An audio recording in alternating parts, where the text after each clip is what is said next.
Mega Grace on Sunday on Vuma FM, Adult Radio for the Young at Heart. Igama lakho Puleng Machuthi ukuphila kwi Mega Grace on Sunday. I promised you earlier on ukuthi will be joined by Mr. Mtshali, Siboniso Mtshali esokhuluma naye namhlanje sikhuluma ngendaba yama biblical financial principles ukuthi maphi ama biblical principles that we need to follow for our finances. So banaye makungama Sundays esicacisele asivula amehlo ukuthi iBhayibheli lithini iziphi izinto singayilandela ukuze sibe kahle kwezezimali. Mr. Mtshali, good morning ba. Angibingelele mfundisi Kwanyana, sibingelela abalaleli bomsakazo wethu Vuma FM ekseni nje sithi sanibonana. Siyabingelela. Thank you so much for joining us. Ngiyacela usikhumbuze ukuthi uqhamuka kuphi Mr. Mtshali. Usiboniso Mtshali uqhamuka kwi usomabhizinisi ophethe iWealth Republic Group okuyinkampani ke eyangamele inkampani ezisithupha endimeni yezezimali singo financial advisor seluleke abacule ezikweletini ukubasiza bephume kanti kwi property sithengisa izindlu siphinde futhi sibe ne department eyakha izindlu endaweni zasemalokishini esilungwini nasemakhaya. Ngithanda ukuthi nje uCEO ekholwayo awole vele iqede. Ayikho into ebaluleke njengokwazi ukuthi ukuba sebhizinisini nakho kuubizo likaNkuluNkulu. Ubizela ukuba sebhizinisini. Ukubizela ukuba sebhizinisini. Kodwa ubona ngama businesses owenzayo.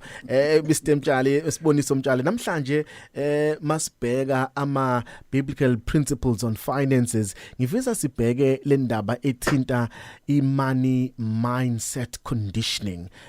Makuziwa kweimali uthola ukuthi kunezinto umuntu owazibona kudala esemncane ekhaya zenzeka when it come to finances kuma wakhe noma kubaba wakhe, and mayisekhula naye uba conditioned by lezi zima eyibona igcine seyichanela indlela akacabanga ngayo ngendlela yeimali mayisekhulile. Asingene lapho sicacisele masikhuluma ngama biblical principles on finances. Uma sikhuluma ngale principle ye money mindset conditioning, ngifuna sibuyele la ekutheni nescripture siyasho ukuthi as a man think so is he.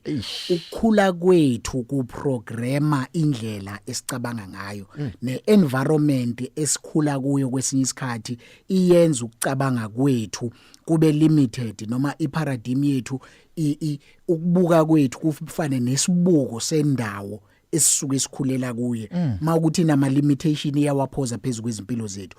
Uma sikhuluma ke money mindset conditioning ngizoqala la before nje size sifike kwi upbringing. Abantu bakhula anganoma kwakuyi organized religion eyathi mayifika kubantu umlayezo wafika kuthina ukuthi money is evil. Into yokuqala leyo, even iBhayibheli lithi the love of money is the root of all evil, not imali. So ukuzwa abantu nje mabebona isigameko bethi hayi neBhayibheli liyasho ukuthi imali iyimpande, kanti no, iconditioning yini uthando lwemali. Athi uPaul abaningi benu baziziswa iminjunju yabo imessage elandela lapho lokho kusibonisa ngokusobala ukuthi laba abantu kwangakhulunywa ngabantu abanemali, kukhulunywa ngabantu abadlala izifiso ngalendlela yokuthi sebebeka ithemba emalini. So hayi ngoba wayi-address izigwili ngale verse, wayi-address impela laba abahluphekile kodwa abakhala ngokuthi ukuba imali. You understand? So enye yezinto ekumele silungise ekutheni having money is good ngoba neBhayibheli lithi money answers all things. Yes. Kunesikhathi la uJesu ezongena ethempelini akavunyelwanga ukuthi angene imali ingekho, wazi wathuma uPeter ukuthi ayodoba. Kuneminyango ongeke ungene kuyona imali ingekho. So yenye yezinto ofanele wazi ukuthi imali yinhle futhi igolide nesiliva lingele kamdala. Fanele uyithathe leyo perspective. Wena uma uyindlalifa akufanele ube indlalifa engazazi izinto zikababwayo ngoba zi-inheritance. Isigaba sesibili leli engithi adlule kuyona. Bese okwesithathu before siye ku upbringing uzokhumbula khona le story seBhayibhelini esikhuluma ngoGood Samaritan, umSamariya olungileyo. UmSamariya olungileyo ulunge ngoba wayenemali. Okwenza ukuthi kwesisikhathi uma imali ungenayo akwazi ukwenza izinto ezilungileyo emphakathini.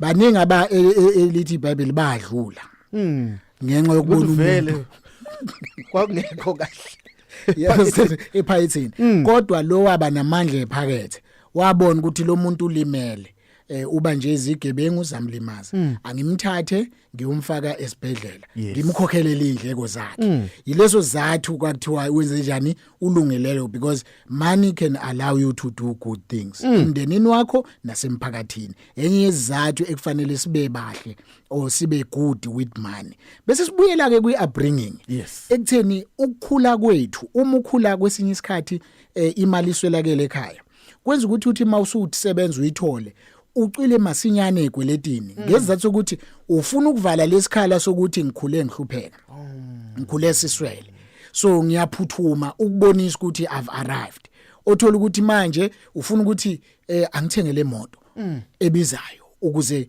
ngithi mina ngoqala ekhaya ukuba nemoto angenza ukuthi kanti uthola ukuthi kwesinye isikhathi asisazenzi ngokweprinciple yokuthi angiqale ngitshale imali mayifika esandleni imbewu imbewu ufanele itshalwe ngaphambi kokuthi kudliwe izithelo zayo kanti thina sifike sithi mayifika ngenxa yokuthi ngikhule ngiswele enye izinto eyangihlupha mangiqala ukusebenza ngoba ngikhule ngithi yabona mase ngiqala ukusebenza ngifuna ukuswenka ngifuna ukugqoka amagama angawagqoka futhi ngaqhwa ngekweletu ezenza ukuthi within 6 months okuqala kwami ukusebenza umholo wami ngaqala nginokusebenza enjoya ngenxa ukuthi sengicwile ekweletini kanti ngangizama ukuvala isikhala engangisizwa short empilweni asiqale ngala mase siyabuya siqhubeka nenkulumo yethu sikhuluma no Siboniso Mtshali and we are talking biblical financial principles masibuya ngala siyaqhubeka siyayibheka